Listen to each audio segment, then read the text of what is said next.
Hello and welcome back to the Gallant Goblin. I'm Theo, and today we're here to look at the Guildmasters Guide to Ravnica Maps and Miscellany pack.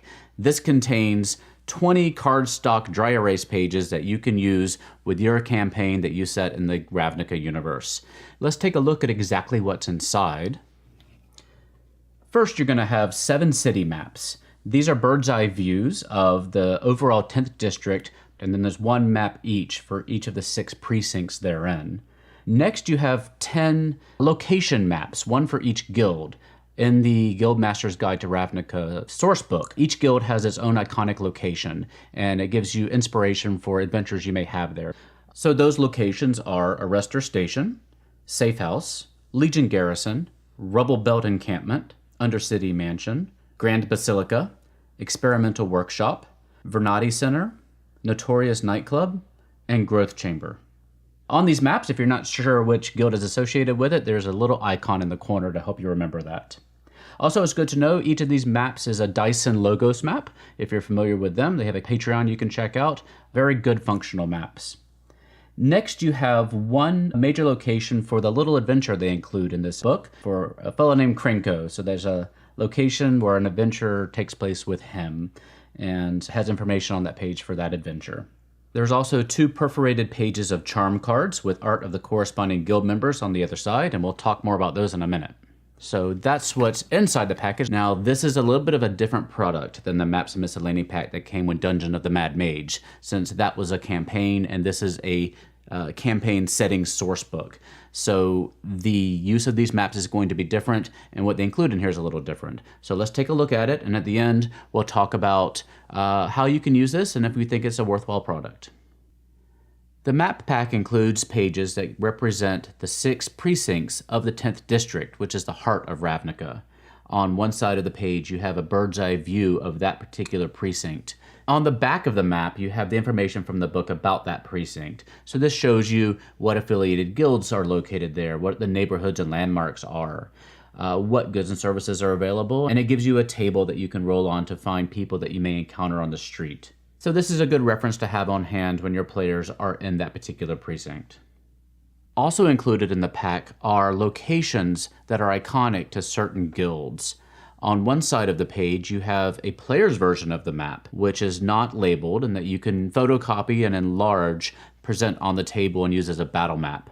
On the back, you have the Guildmasters version of the map that has all the labels, the description of the location, and a table you can use for inspiration for adventures.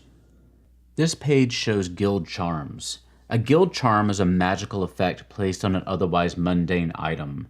These charms are often given to favored members of the guild or people entrusted with important missions. Each guild in the book has one charm associated with it, and these pages give 1 or 2 copies of the same charm that you can use. You can separate and hand out to the players who get these charms. On one side of the page, you have the charm, and on the opposite side, you have artwork depicting a member of that guild. To my eyes, this artwork is not actually in the book anywhere.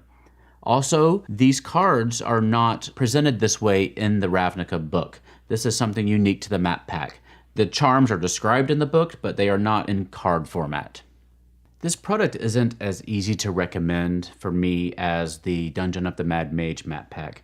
That was a campaign that had a very set number of maps for the levels of the dungeon, and you can use the maps very clearly to plan out your campaign through the adventure. This is just a campaign setting. You may or may not use these locations. You may or may not visit every precinct of the city. So you may not get use out of this as well as you would a Dungeon of the Mad Mage. Also, the purpose of the maps isn't as clear.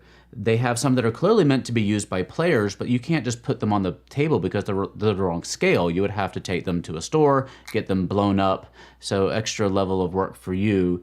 But on the back, they have some information, but it's information that's not necessarily for that location and the adventure they're doing there, but it's a table that give you ideas for running adventures there. So again, it's just a little bit unclear on how you're supposed to get the most use out of these.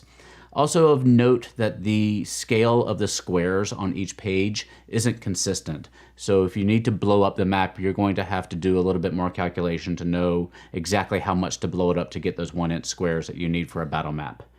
The cards are all well and good. I love the charm cards, so those are great. But as a $25 product, it's a little bit harder to recommend. Perhaps in looking at these pages, you were able to get some ideas of what you would do with it. If you have some more ideas that I didn't share, please leave them in the comments below because I'd love to hear from you. Otherwise, you know, if you think it's useful, go ahead and check it out. If you have any questions or comments or concerns, please leave them in the comment section below. Otherwise, follow us on Instagram, Facebook, and Twitter to see what we've been up to and what we do behind the scenes. And we'll be looking forward to seeing you next time here on the Gallant Goblin.